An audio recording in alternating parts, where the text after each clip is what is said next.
Welcome to the Nuclear Power Institute series of Science in the Kitchen, Cooking Up Curiosity.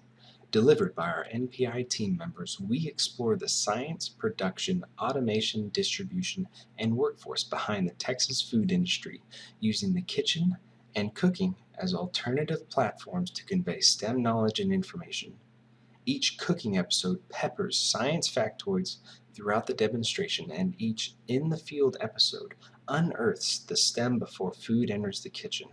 So, the next time you're in some type of field or in some sort of kitchen, we hope we've cooked up your curiosity to discover the science while you're there. Hi everyone, my name is Brian Salge and I work for NPI as a regional coordinator. I'm also a school teacher here in the state of Texas, but my most important job, I could argue, is being a husband and a father. With that in mind, I'm bringing you this series where myself and my son Jace, say hi Jace. Hello everyone. Bring you fun things to do in the kitchen or around the house. If you're ever stuck at home for whatever reason, we hope that you enjoy this series and find some things you can do with your loved ones. Today, for instance, we're going to be making homemade pasta, but it might be next week is outside grilling with Jace or stargazing with Jace. Whatever fun things we can find to do that we can share with you, we're very happy to do so. All right, let's go ahead and get started today. Okay. What we're going to do today is we're going to make some pasta dough. It's one of my favorite things to teach new chefs. I'm going to teach Jace a little bit about it, and then Jace did some research on his own, and he's going to teach us some things about the process that we kind of learned together while we were researching, didn't we? Ready? Oh, you can do better. Come on. Oh, there we go. Okay. So what we've got 100 grams of flour here that I've already weighed out. I've got about 15 grams of water. I like to weigh out those ingredients just because the density of certain flours can change. I'm going to pan down the camera a little bit so you can see what I'm talking about. So we got 100 grams of flour in the green bowl over there. We have a large egg, and then we've got some water. Now, first thing you want to do is just dump out your flour on any surface will do, and then make a little well. Now, Jace is going to tell us a little bit about two of the proteins that are in the flour already that we're going to be using today. Can you tell us about those, Jace? Yes, sir.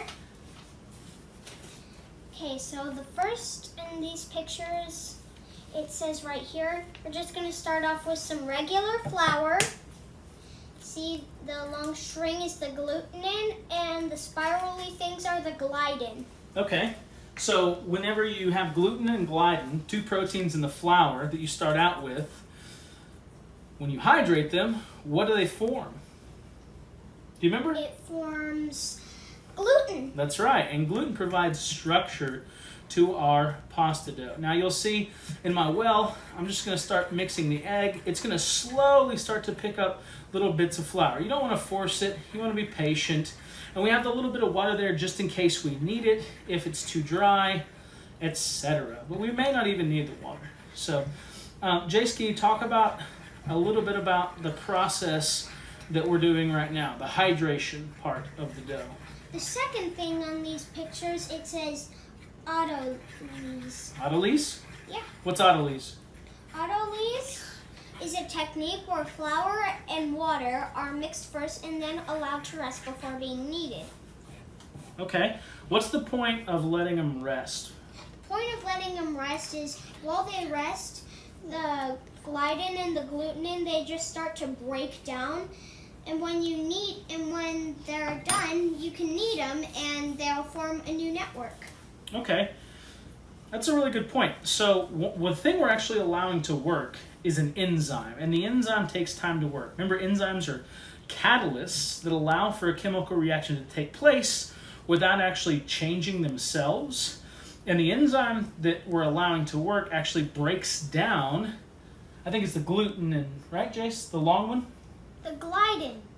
No, gliadin's the short one, the shorter one. Gliadin's the one that allows... Gluten. Yeah, it is the gluten. Very good. Okay, cool. So, if I just tried to start kneading this right now, we'd run into some problems.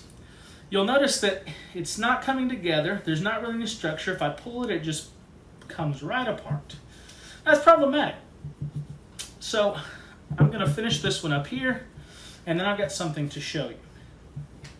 So, we made one earlier, like a real cooking show even. All right, so I've got most of that off my fingers now. Again, not much structure here. We made one a little bit ago to show you what the autolyse process actually allows to happen. So the chef making this might have called this hydrating the dough or resting the dough. But first, you can tell, obviously there's a ton of flour, but it's real crumbly and cracky, and there's not much structure. This one is softer, it's stretchier, and you can see that those strands of gluten, that's gliadin and glutenin, are already starting to form. Whereas if we just start kneading it right now, those strands are much longer, they're springier, they haven't had time to hydrate and relax, really. So I'm gonna knead this one. Actually, Jace, would you mind kneading this one for me? You did wash your hands, right? Yeah. Awesome. Like kneading it? Yeah, so just take it and just push it down and then roll it. Push it down and just keep rolling. Push it down and roll it. Yep, keep rolling. It's getting hard. It's kind of hard to roll it. Yeah, go ahead. Knead it out. I want to try. You want to try, Holly? Mm-hmm. You can try on the next one, okay? Okay. You don't want to get your hands all in it because then they'll be really sticky. You want to keep your hands moving, and if it's too sticky, just get a little flour, sprinkle it on there. Now, rub your hands together to get that off. Again, so the kneading process is really important because what it does, the gluten right now is a whole jumbled up mess, and what stretching it does is align those fibers into a new network. Into a network. Very good, Jace. And that network allows for, almost dropped it. That network allows for a nice textured pasta as opposed to a pasta that just breaks apart really, really easily. Now, if you need a little bit more flour, you can add a little bit more flour. Start sticking to your hands, no big deal.